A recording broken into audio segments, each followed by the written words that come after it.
Welcome to Eat, Sleep, Wine, Repeat, a podcast for all you wine lovers who, if you're like me, just cannot get enough of the good stuff. I'm Ranina Dore, your host, brand ambassador, wine educator and sommelier. So stick with me as we dive deeper into this ever-evolving, wonderful world of wine.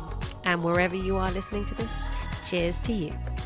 Hello, wine friends, and welcome back to another episode. And this one, we will be touching on the wines of Slovenia. So may I introduce you, my guest, wine writer Chris Boyling, who you can find his work in Decanter and other online wine magazines, and more recently a wine newsletter called Canopy, which you can find on the International Wine Challenge website.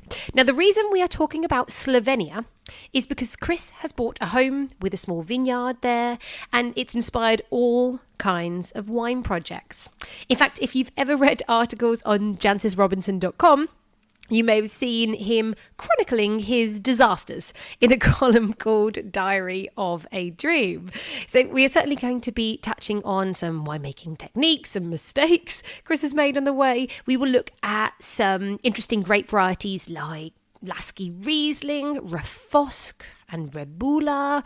You'll learn about some indigenous varieties of Slovenia alongside the three main wine regions of this country. I'll be trying Chris's very unique and interesting Pinot Gris. So if you are ready for some wine stories and, of course, wine education, let's go over to the chat now. I have to start with a very important question. How and why did you decide to buy a vineyard in Slovenia? I'm going to get right to the point here. I was looking to buy a property abroad because I'd sort of reached that age. The children had left home. Mm-hmm. I'd finished paying my mortgage in England, and I wanted to buy a property for sort of investment for the future because I didn't really have a pension. Mm-hmm. And then right at the bottom of this sort of newsletter that I got was a wine house in Slovenia it was about 18,000 euros. Okay. That's interesting. So I clicked on the button and it took me to a few other places. We went out and looked at 4. Yeah, just fell in love with one. It needed less work than the others. One of them was about a 200-year-old straw-built property with an outside toilet. God. No heating then? No, on a very steep vineyard. Not great for retirement. Not good for those knees.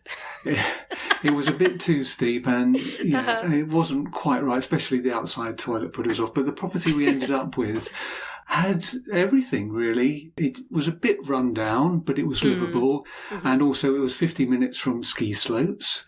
So we thought, that gives us another sort of lifestyle option. Mm-hmm. And it was a beautiful area. It was easy to remember because it's called Jerusalem, but with a Z. With the spelling and the pronunciation of Slovenian wine, yes, I would go with that one too. Yeah. And, they told us the story about the Crusaders on their way to the Holy Land. They got a bit sort of waylaid by the wine in the region, which had been making wine since before the Romans. And, they thought they'd reached the promised land. So I thought, yeah, you better stay there, right? Yeah, but the estate agent, he was actually very honest, and we liked him because he said, don't buy a house with a vineyard. He said, buy a property overlooking someone else's vineyard, then you can enjoy the views, you can go down to the supermarket, you'll buy something better and cheaper than you'll ever make. But that doesn't sound fun though, does it? Yeah, I thought, precisely, where's the fun in that? I want to, get stuck into it. I mean, you've got to make decisions you regret, right? Well, yeah. There's been a few.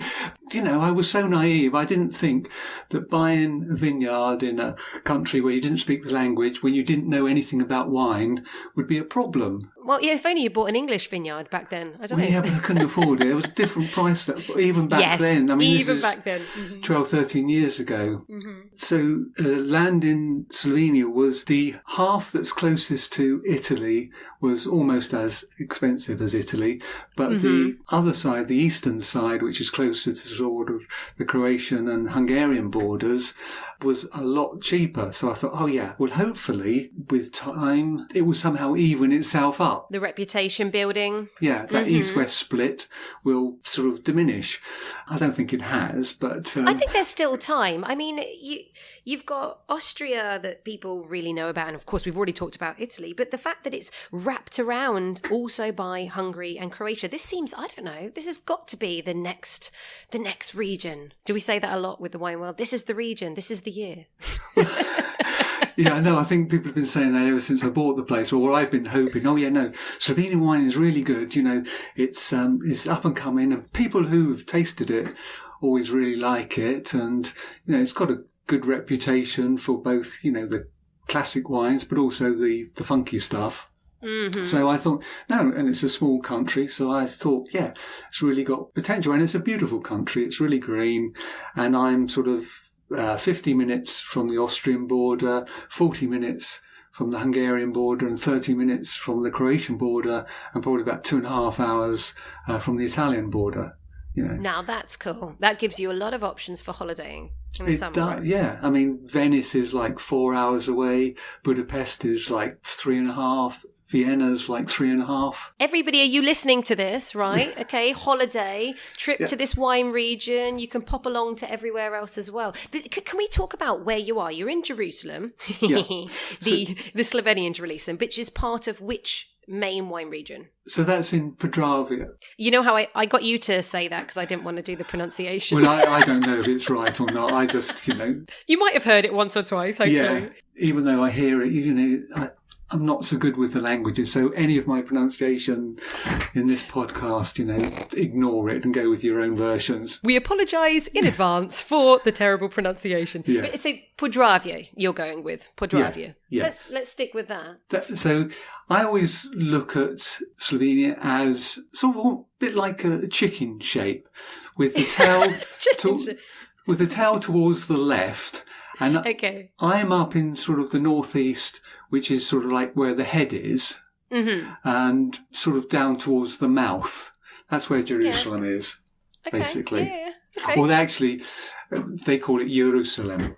Ah, there you go. So you do know Jerusalem. Yeah. But so now I remember hearing that the oldest grapevine in the world is in Podravje. Do you know where? Yes, in Maribor, yeah. Okay, all right. How far's that? That's 50 minutes. That's where the ski slopes are. Oh, awesome. So you can go a bit of skiing and see the oldest vine. I talked about this on one of my podcasts in the past, like, you know, the most extreme vineyards or whatever, and I mentioned that the oldest vine was there, but I couldn't remember. Okay, that's amazing. Yeah, so it's in Maribor. It's on the outside of a wine shop and museum. Great for the tourists. Yeah, no, it is, and it's a beautiful stretch where you can walk along the river, and they often have festivals there, food and wine festivals. So, no, Maribor is definitely worth a visit, and they have some beautiful vineyards sort of right behind the town. So let's get back to your vineyard, though. So I want to know a bit more about your journey. So I know that, and other people who are signed up to Jancis Robinson's website, there is the Diary of a Dream. Is that what it's called? Yes, it's basically my nightmare. So you got it wrong with the dream part. Yes, well, it was a dream. But at the first point. But things just kept going wrong. But I didn't mind because it gave me a good story for the column.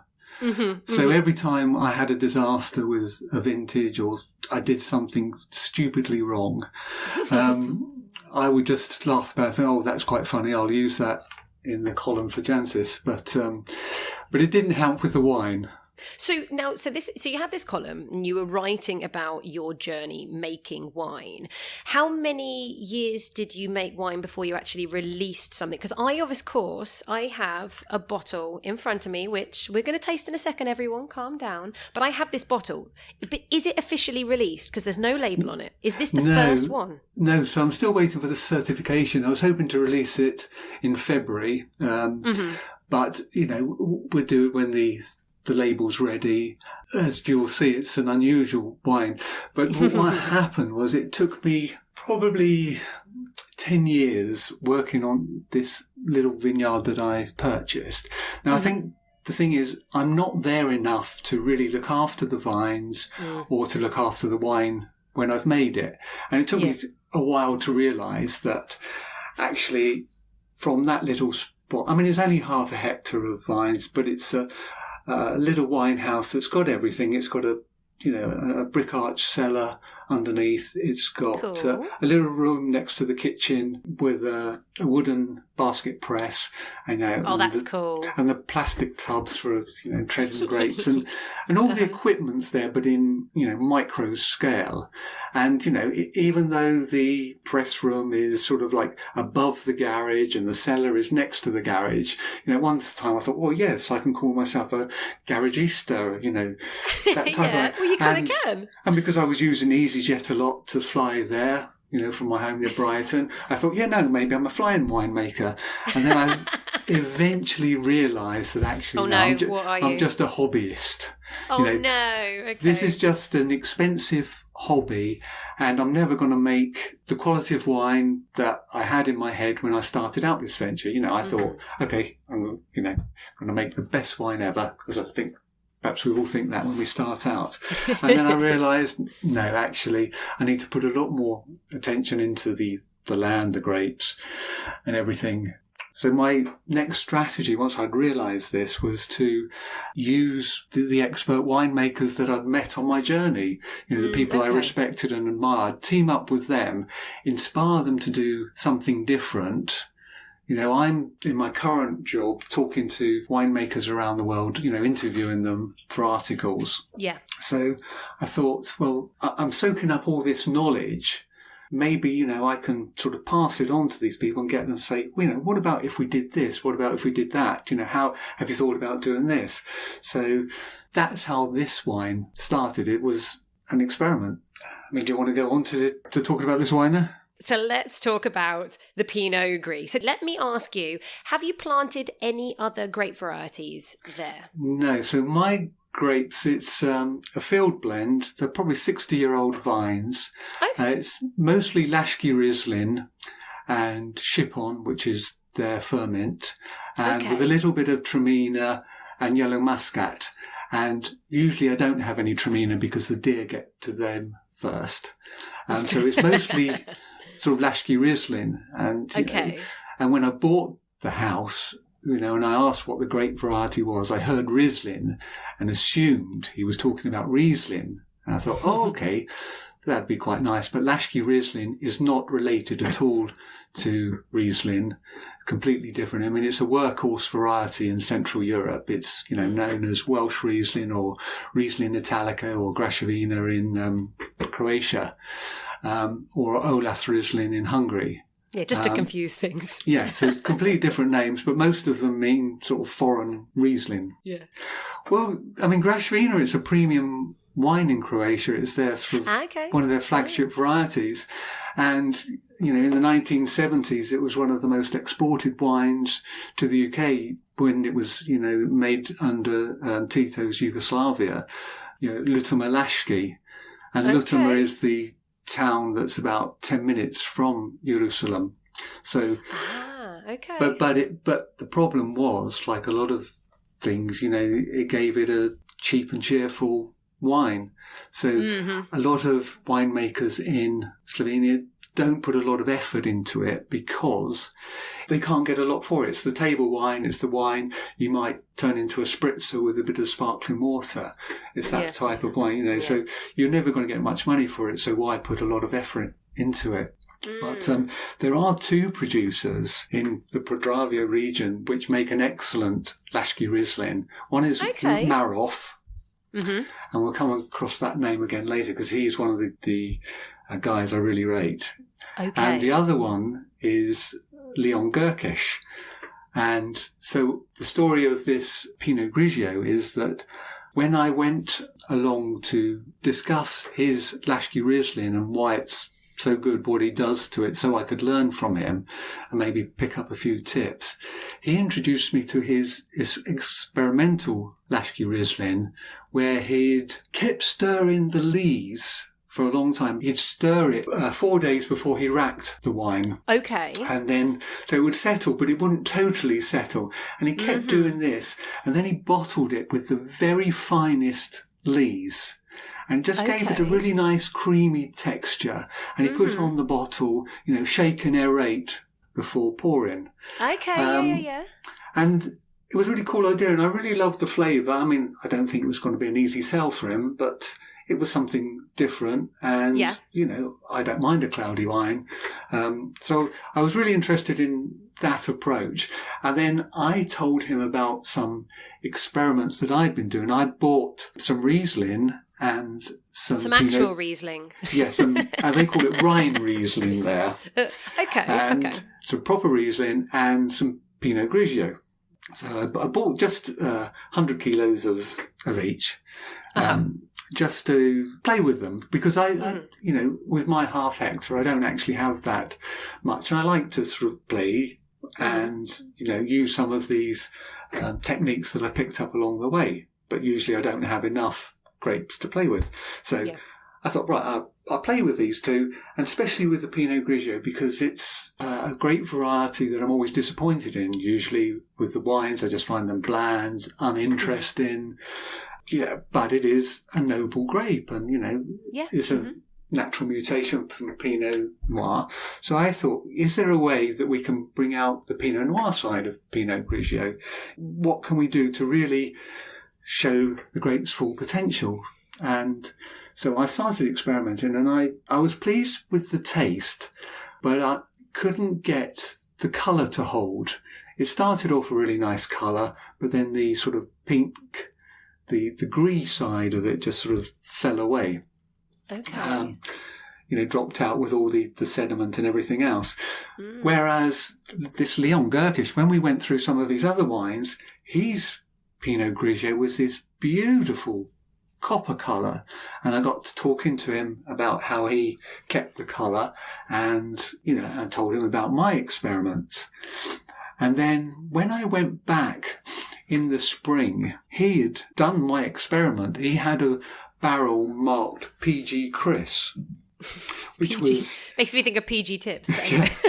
So PG Chris, and it was my experiment, but he'd done it and he'd looked after it. Oh, that's nice. And it tasted fantastic. I really liked it. The colour, I don't know if you've opened it yet, but the colour, I really liked the colour. Okay. I'm going to pour it. Okay, and what do you think to the colour? Oh, well, if you were worried about the colour, there's some real depth in there, isn't there? Do you know? So, yes, I mean, this is going quite ambery, and now, unfortunately, my lights are on, so I haven't got the most perfect. But is there actually a little bit of a kind of pinkishy tinge to it? Yeah. But there's real depth. There is colour. A real unusual colour. I think it's sort of copper coloured. And I think his version is quite onion coloured, sort of towards the red onion side of things. So we did it. Unfortunately, we couldn't get hold of bottles because there was only one barrel full. They didn't want to supply, well, no one was that interested in supplying 300 bottles, you know, so I was way down the list waiting.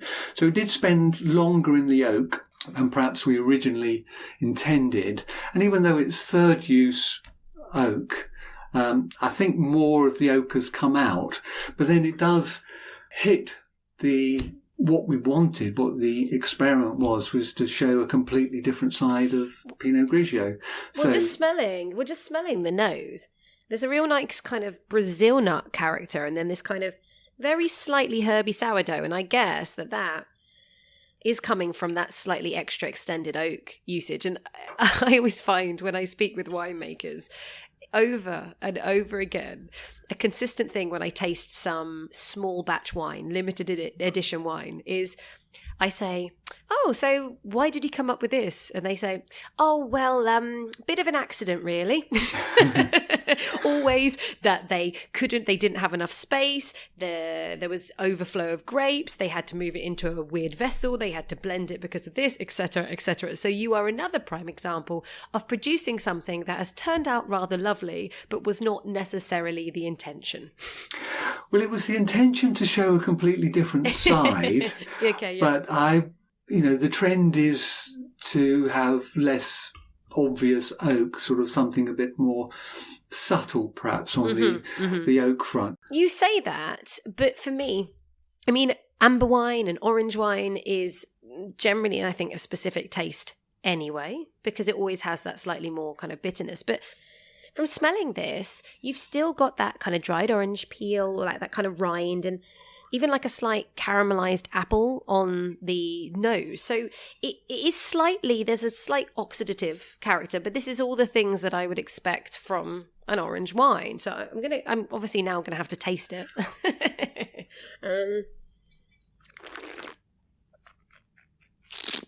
I tell you what, I like the palate more than the nose. Lots of fruit going on in there. I expected it to not be, but it's still very, very savoury at the same time. Lots of kind of structure, quite yeasty. Lots of dried fruits, though, when I say kind of fruity. And this kind of like the tannins are almost like a tickle of peach skins. But what I have to say with all the concentration of fruit is actually also how fresh it is. So very interesting and not as crazy and funky and weird as I was expecting it to be. That's nice to hear. Yeah. Because it's difficult when you produce something that is a bit different. You just don't know. I mean, I like it, but a lot of people, I don't think it's to everyone's taste. But the important thing, the whole reason for doing this experiment was to see, if it's a wine or Pinot Grigio you've ever tasted before. Have you tasted anything like this before? No, not really. And to be honest, this has got a lot more kind of structure and savouriness than I would expect. I've left this out of the fridge for an hour, because I expected with an orange wine, it shouldn't be too cold.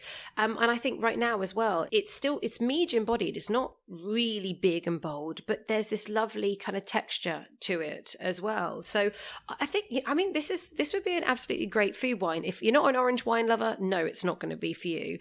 But I actually think, the tannins are in line, the fruits are in balance, the structure, it's good. This is, have this with some grilled halloumi and some spiced couscous, something like that maybe.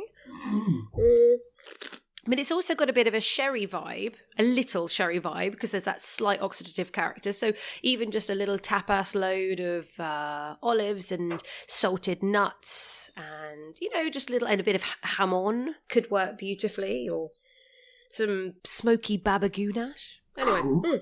Yeah. I wondered if the oxidative notes are because it is very low on SO2.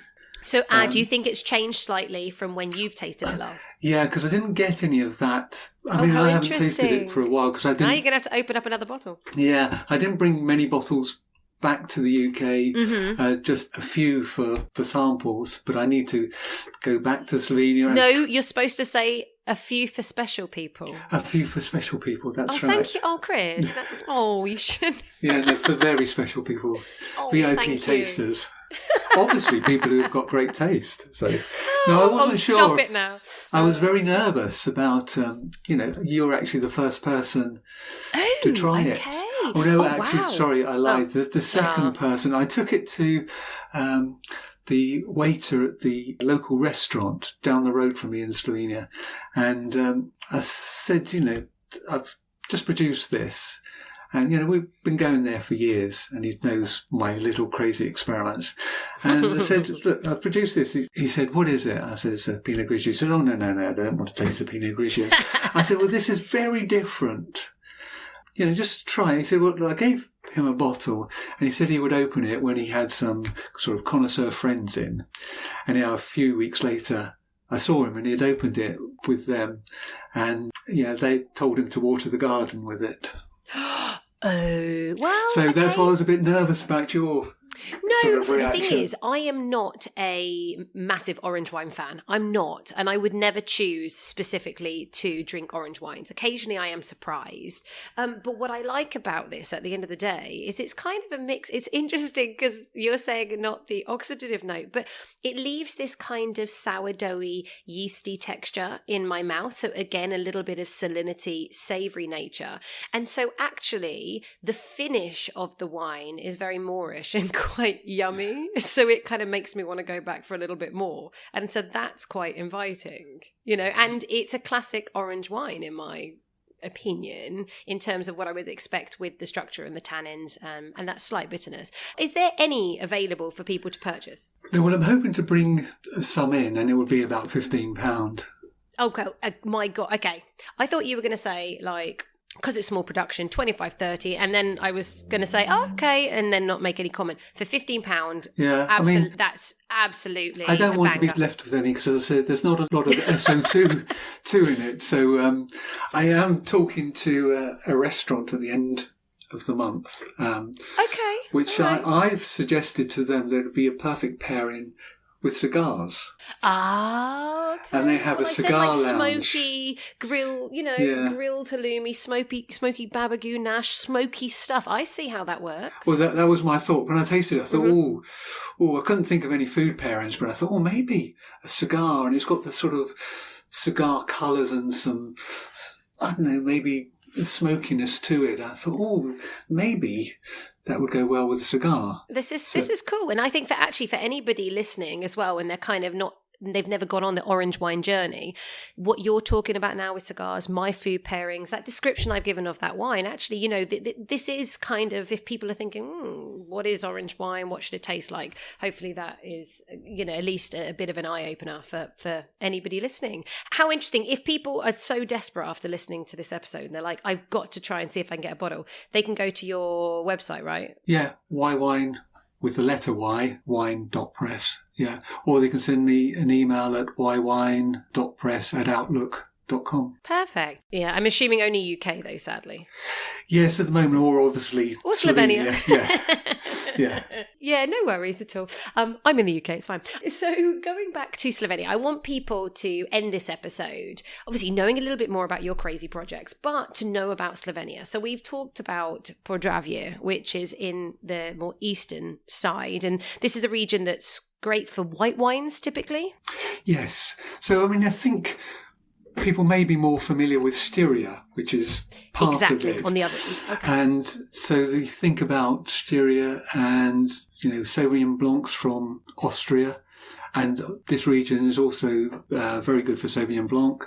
But also the flagship variety for this region is Furmint, or they call it Shipon. Mm-hmm. And it's very different to the Hungarian Tokaj Furmint, I think, and I prefer why? it. How? Okay. Well, it's always very bone dry. Some of the ones I've tasted from Tokaj, they have a little residual sugar. Obviously, the soils are very different. You've got the volcanic soils in Tokaj and more sort of clay and loam and sandy soils in Jerusalem. And I do wonder if there's a different clone. For me, they're quite different, but I prefer the Furmint from Slovenia. Would you say Furmint from Slovenia is a little bit more linear then? Maybe a bit crisper and directional? Yeah, definitely. Okay. Or maybe it's what I'm used to, but it's the residual sugar that I don't like from Tokaj. And they seem to have been going that way, making it more commercial, making it less austere and putting a bit of leaving some residual sugar there. But that for me is the flagship variety in the northeast of Slovenia. And the Sauvignon Blancs, really good from there. And basically all the aromatic whites that you can think of. Riesling, of course. So Riesling, Traminer, Pinot Gris, and Pinot Noir. Okay, Pinot Noir is made there. Yeah, okay, interesting. Yeah. What do you think of the Pinot Noir from that region? It's made all over the country, but I like it. There are a few good producers. I have 2 rows of Pinot Noir in my vineyard, but it's sort of a classic example of, the grapes were never as healthy as I'd like them to be for, the extended maceration.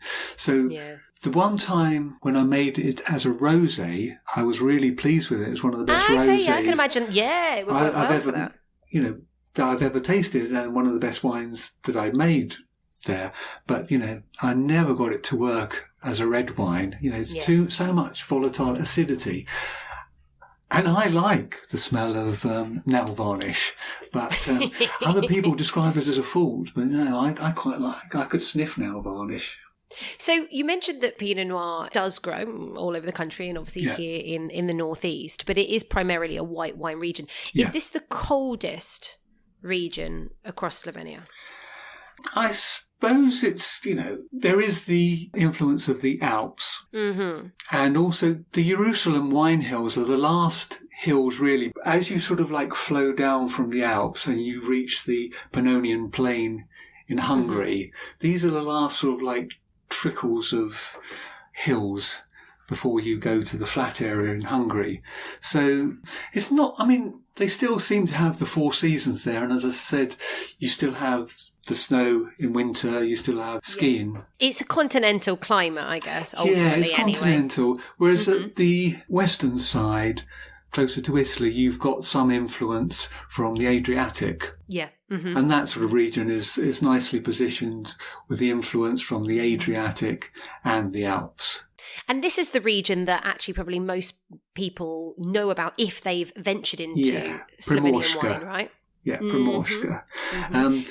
Especially 2 of the sub-regions there, the Vipava Valley.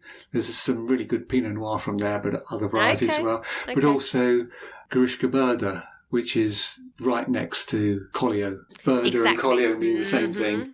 And Collio, of course, are incredible, those wines. Yeah. So you've got reds from that region, but also all the orange wines as well. And they do Ribolla wines there, yes. So whereas Furmint is the flagship variety for the sort of eastern half of Slovenia, Ribolla or Ribolla Gialla is the main white variety and the flagship variety for the western side, especially Gariška.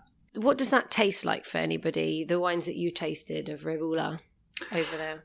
I think it's so different because quite often it's used for the extended skin contact wines, and so the orange wines. So it's hard, there's less of the variety in it. It's more the technique. And one of the reasons this is such a hotbed for orange wines is that Ribolla has quite a thick skin. Okay. So when people were pressing it in the wooden basket presses, it would slip around and it would fall out. But if you soaked it for a bit, it became softer and easier to press. Now, there is a theory that maybe that's why this region is, part of the birthplace for the extended skin contact wines, just out of necessity, out of practicality. So that's one thought. But I think it's a lovely grape and produces lovely wines. And you can get the fresh versions and you can get the skin contact ones, and I like them either way. And also sparkling wines made from Ribolla are really good as well. Well, and you say that. I've seen Ribolla blended a lot of the time as well. So it's actually quite hard as a grape variety to just pinpoint what's all the fruits and what's the exact style that it is. Yeah. Mm-hmm. And there are some really good sweet wines as well made from it. Yeah, does it all? It's a very versatile grape. I think it's probably similar to a lot of the ones from that region, the Friulano as well. They're quite versatile, and I just like all those grapes from that region, whether it's on the Italian side or the Slovenian side. And I suppose if you don't like those grape varieties or you're too scared to have them, you can just have Sauvignon Blanc, Chardonnay or Merlot, right? Yeah. Which grow there. Yeah. the red one that's of interest is Teran.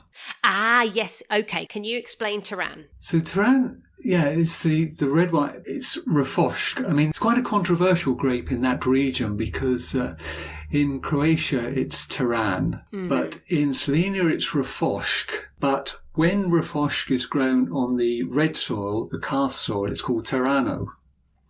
So there were lots of disputes between Croatia and Slovenia about, the name and whether Croatia could call it Teran. But, Slovenia were protective over the Terano wine from the karst region. So Croatia are not allowed to? Did they get permission? No, I think they did eventually win the right to keep calling theirs Teran. But it was controversial when Croatia were applying to join the EU, which they have now done. But it's a sore subject there, whether it's similar or not. Some people say it's the same grape and some people say it's not. So it could be also the clone conversation as well. Mutations over the years, movement, for sure. But Refosc, I haven't tasted a Refosc for years, but I just remember they've got great acidity and lots of berry fruit, and they're not too heavy. Is that still the style? And really good colour as well. Yeah. Okay. Nice deep colour. No, I like it. And some of the blends with the Cabernet Sauvignon and Merlot with a bit of Refosc just to give it a bit of sort of local identity, I think work really well. Okay, interesting. Now, we've talked about Primorska, so that is the most well-known region to the west. We've talked about where you're based in Jerusalem, which is part of the Podravje region to the northeast. Then we have one other wine region. Posavska. Yes, down in the sort of central south. Now, there are some good producers there. Istinich produces some really good sparkling wines, and there's a guy right down sort of like in, if we go back to the chick in the front foot, Bruce, I love your little... he specialises in yellow muscat. Yes, okay. Yeah, and he makes all different styles. I think there's like 7 versions of yellow muscat down there. Wow, okay. And there are also some good Blaufränkisch from there. Yes, okay. But it's best known for a really strange wine called Cviček. Okay, now, Cviček. It's been produced there for like 250 years. It's a mixture of red and white grapes. It's really acidic. It's probably 70% red grapes, 30% white grapes, a blend. Sort of 8-9% alcohol and really acidic. I'm not sure if you're selling it to me. No, it's an acquired taste. Do you like it? No. I thought with all that acidity, it'd be really good to somehow upgrade it and turn it into a sparkling wine. I could see a sparkling version, but they sell millions of bottles to the locals. They've acquired this taste. How much would that cost? A bottle of this? Oh, it's really cheap. I think like €3 or €4, in the local supermarket. So, okay. Yeah. Worth a try then. No, you wouldn't want it. But I mean... No, it's not worth a try. No, I think you should try it. Drink with caution. Because it is one of those wines, it's a strange colour because it is this mixture of, red and white grapes. It is quite a pale red wine, but low alcohol and highly acidic, yeah. Okay. It's... works as a palate cleanser. Well, I heard in this wine region that they make good rosés. Maybe I'll just stick with that. Well, yeah, and they have some interesting grape varieties as well.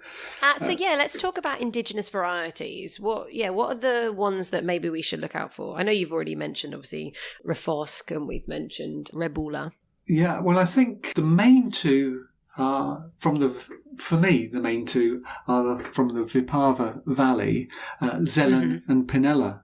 Sort of both quite light white wines, really just refreshing, quite pleasant, easy drinking, but special because they just really grow in this valley. There are a couple of others, Ranina and Ranfol from the northeast region. Ranina works in sparkling wines. I've tried some good ones there, but I haven't yet tasted a really good Ranfol. It's just very neutral, very, not much to it, no complexity. Okay.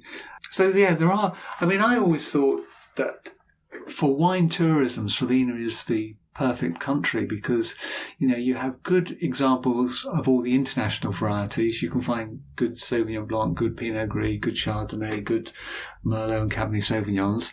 And then you have the regional varieties like Blaufränkisch, Ribolla, Furmint, even Laški Rizling. And you have a few indigenous varieties that you can't taste anywhere else, like Zelen and Pinella. Okay, well, that's something for everyone to kind of keep an eye out for, especially these ones that you've never tasted. Now, to finish off, you mentioned a few producers. Is there just anything for somebody on their journey of Slovenia that you, from your journeys and your meeting of winemakers, that somebody has to try or somebody should know about? I think if you're going to try one wine from Slovenia, it has to be one from Movia. Okay. He is a crazy winemaker. He's such a character, but his wines are just so distinctive. And especially Puro, which is his sparkling wine. Okay. I've never tried a sparkling wine like I've never had one. Why? How is it different? when he pours it, I mean, he opens it in an ice bucket filled with water. It's not disgorged, so you buy it upside down. Cloudy. Oh, wow, okay. Yeah, all the sediment sinks to the neck, and then you open it. And you just do it like quickly. Okay, you open it. Well, he does it in an ice bucket filled with water. Oh, so it's his way of kind of freezing the leaves? Well, maybe it makes slightly less mess than if you just if it was too warm. Disgorge it yourself. Yeah. Okay. So it's upside down and then he pours it. But what's incredible is the bubbles don't float to the top. They just sit there in layers. What? Well, the wine I had, they're just so sort of concentrated in the wine that they're just there in layers, almost like they've been set in jelly.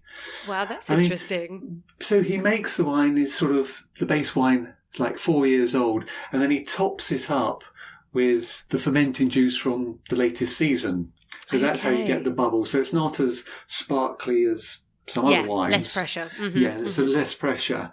But I just think, it's slightly crazy, which I quite like, but it's so distinctive. I mean, once tried, you don't forget it, especially if you see him, open it for you and you go to his place and he chooses the right music. He might even sort of sit at the piano and play for you while you're sipping. He's I love that. He's got a cult following in America. Ah, okay. Alex Kristancic. But he's, they talk about winemaking gods, but he's, I think, Slovenia's answer to that. He's quite a character, but his wines do live up to the hype. Okay. So, if you're looking for one, either mine or his. The choice is yours. The wine gods of Slovenia. Well, not wine gods. No. Moving on. Oh, bless you. A wannabe. A wannabe wine god. Oh, dearie me. Just as crazy, but... Well, the best people are always crazy. Oh, that makes me think of Alice in Wonderland when, in response to the Mad Hatter's question, have I gone mad? Alice replies, I'm afraid so. You're entirely bonkers, but I will tell you a secret. All the best people are. I personally love that quote, as I think I use it to justify my own behaviour.